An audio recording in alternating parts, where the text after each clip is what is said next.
मांग रहे हैं? क्या ये देश समझ नहीं रहा है कि चुनाव आ रहे हैं? उनको लग रहा होगा परिस्थितियाँ ठीक नहीं हैं। विधानसभा के चुनाव जो हैं उनका सर्वे आया है, उसमें उनको दिख रहा है कि परिस्थितियाँ ठीक नहीं हैं। तो अब चुनाव से पहले वो माफ़ी मांगने आ गए हैं। तो देखिए, हमें समझना पड़ेगा, जो सरकार है उसके ही नेताओं ने किसानों को क्या क्या नहीं बोला। आंदोलनजीवी, गुंडे, आतंकवादी, देशद्रोही, ये सब किसने कहा? जब ये सब कह रहे थे तो क्या हुआ? प्रधानमंत्री जी चुप क्यों थे? बल्कि उन्होंने आंदोलनजीवी शब्द बोला। जब किसानों की हत्या हो रही थी, जब किसानों को मारा जा रहा था, जब लाठियां बरसाई जा रही थी, जब उनको गिरफ्तार किया जा रहा था, तो कौन कर रहा था? आपकी तो सरकार कर रही थी। आज आप आकर कह रहे हैं कि ये कानून आप रिपील करेंगे, तो हम कैसे भरोसा करें? हम आपकी नीयत पे कैसे भरोसा करें? सब स्पष्ट है, सामने है देश के। मुझे खुशी इस बात की है कि ये सरकार समझ गई है कि इस देश में किसान से बड़ा कोई नहीं। इस देश में अगर एक सरकार किसान को कुचलने की कोशिश करती है और किसान खड़ा हो जाता है, तो उस सरकार को अंत में झुकना ही पड़ेगा। ये सरकार समझ गई। इस बात पर मुझे खुशी है। और मैं कहना चाहती हूँ कि जो किसान शहीद हुए इस पूरे आंदोलन में, कई किसानों के परिवारों से मैं पिछले पूरे साल में मिल रही हूँ, मैं मिली हूँ, मैं उनका दुख समझती हूँ। और हम सबको सबसे पहले उन्हें श्रद्धांजलि देनी चाहिए। अगर सरकार सचमुच सीरियस है तो उनके लिए जो कार्रवाई होनी चाहिए, खासतौर से जो लखीमपुर खेरी में हुआ, उस पर जो कार्रवाई सही ढंग से होनी चाहिए वो करनी चाहिए। मंत्री का बर्खास्त करना चाहिए। और इस पूरे देश में जो किसानों की आवाज़ उठी है, हम सबको उनके साथ हमेशा के लिए खड़ा रहना चाहिए। किसान की बहुत समस्याएं हैं, आज हर तरफ से मजबूर है, हर तरफ से वो कर्ज में डूबा हुआ है। मैं ललितपुर गई, ललितपुर में भी आपने देखा कि खाद की लाइन में खड़े खड़े उनकी मृत्यु हो गई। कुछ किसानों ने आत्महत्या की। तो किसानों की जो समस्या है, जिसके लिए किसान आंदोलन कर रहे हैं, उसको ठीक तरह से समझना, उनकी समस्याओं को ठीक तरह से सुलझाने का कर्तव्य हम सबका है। मैं ये भी कहना चाहती हूँ कि मुझे खुशी है कि जितने भी विपक्ष के दल हैं, सब ने पूरी तरह से समर्थन किया इस आंदोलन का। और किसान डटे रहे। हमारे भाई बहन जो दिल्ली के बॉर्डर पे भी थे और तमाम प्रदेशों में, सब डटे रहे।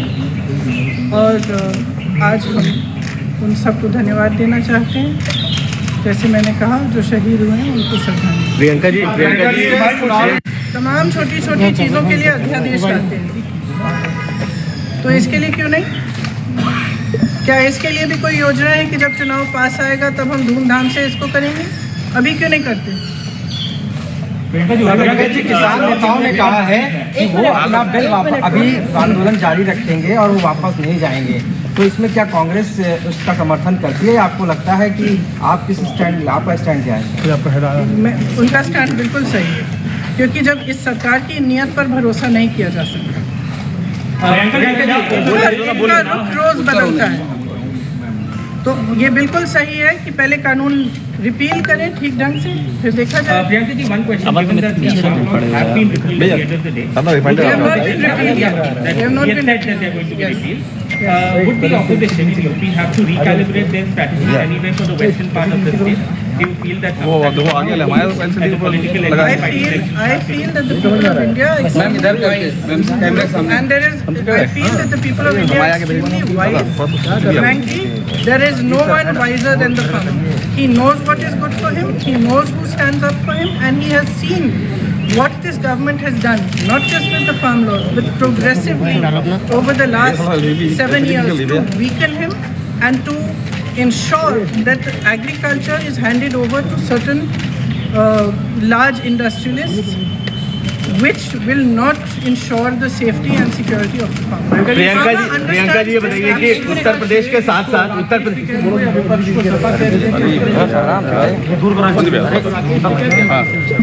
देखिए, ये आंदोलन किसानों का था, किसानों का है। अपने हक की लड़ाई किसान लड़ी, शहीद किसान हुए हैं। तो मुझे नहीं लगता कि किसी भी राजनीतिक पार्टी को इसका श्रेय लेने की कोशिश भी करनी चाहिए, वो उचित नहीं है। किसानों का ये आंदोलन है, हम सब किसानों का समर्थन हम सब ने किया, हम सब उनके साथ डटे रहे, हम सब उनके साथ खड़े रहे।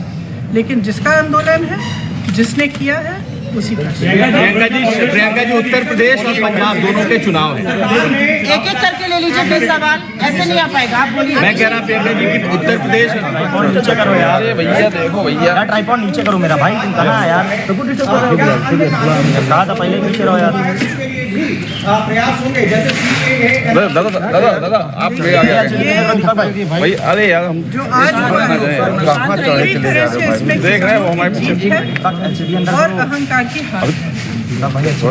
तो सरकार समझ रही है कि जब देशवासी, जब किसान खड़ा हो जाता है, जब डटा रहता है, तो उसी को झुकना पड़ता है। और ये मेरी तो आशा है कि आगे भी जो गलत कार्य ये सरकार करती है, जो गलत कानून लाती है, उनका विरोध होना चाहिए और सबको एकजुट होकर खड़ा होना चाहिए और सरकार को झुकना ही पड़ेगा। मेरे भाई ने शायद पिछले साल ही कहा था, एक बयान दिया था, अंत में सरकार को झुकना ही पड़ेगा, क्योंकि किसान की जो शक्ति है इस देश में सबसे बड़ी शक्ति है। अन्नदाता है इस देश। प्रियंका जी ये देश किसानों ने बनाया। दादा थोड़ा सा उत्तर प्रदेश और पंजाब दोनों जगह चुनाव, प्लीज। पंजाब पर अभी भी जब वो अपने एक तरह से जो उन्होंने गलत किया है उसको पहचान रहे हैं, इसीलिए वो आज भाषण दिया उन्होंने। लेकिन अभी भी ये एक फ़र्क बनाना चाहते हैं कि ये किसान जो आंदोलन कर रहे हैं ये अलग है और बाकी देश के किसान अलग हैं। ये बात बिल्कुल गलत है।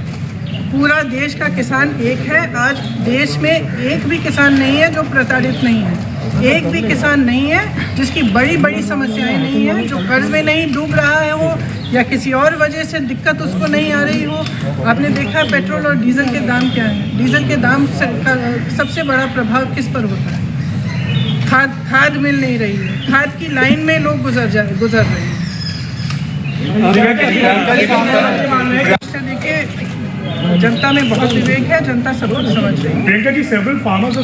और इतना समय क्यों इंतजार किया? इतना समय क्यों इंतजार किया? आप आज तक तो आप कुछ नहीं बोले, एक बार आप बॉर्डर पे नहीं गए, एक बार किसानों से मिलने नहीं गए, एक बार बातचीत नहीं की, जहाँ हत्याएं हो रही है वहाँ भी नहीं गया, इतना पास आकर नहीं गए। तो आज अचानक क्या हो गया? स्पष्ट है चुनाव आ रहा है। प्रधानमंत्री जी ने माफी तो मांगा, लेकिन एक बार भी जो लोग 500-700 किसान शहीद हुए हैं 1.5 साल के पूरे आंदोलन में, उनके लिए वो श्रद्धांजलि नहीं दी है, उनकी बात नहीं आई है, उनके फैमिलीज की बात नहीं आई। क्या वही मैं कह रही हूँ कि सबसे पहले तो उन्हें श्रद्धांजलि दीजिए ना, जो शहीद हुए हैं, उनके परिवारों पर आज भी क्या बीत रही है। उन्होंने अपने पूरे भाषण में एक बात कही, उन्होंने सबसे पहले स्वागत करने वालों में हैं, एक तरीके से वो बीजेपी के साथ जा रहे हैं। इससे आपको कुछ समझना चाहिए। आप देखिए, पंजाब की जनता में बहुत विवेक है। पंजाब को किसानों ने बनाया है, किसान सब कुछ समझता है, मुझे समझाने की कोई ज़रूरत नहीं है। वो सब समझते हैं कि क्या हो रहा है, सब देख रहे हैं, पूरा देश देख रहा है कि किस तरह से राजनीति हो रही है। कांग्रेस कंपल्सरी वाले जो राज्यों में चुनाव है उत्तर प्रदेश में शामिल है, क्या इसी वजह से सवाल का जवाब दे दिया गया है। मैं कह चुकी हूँ, ये बहुत ही स्पष्ट है कि जो चुनाव की परिस्थितियां हैं उनको देखते हुए आज ये निर्णय लिया गया। मैडम कॉम्पनसेशन को लेकर आ रहा है ना।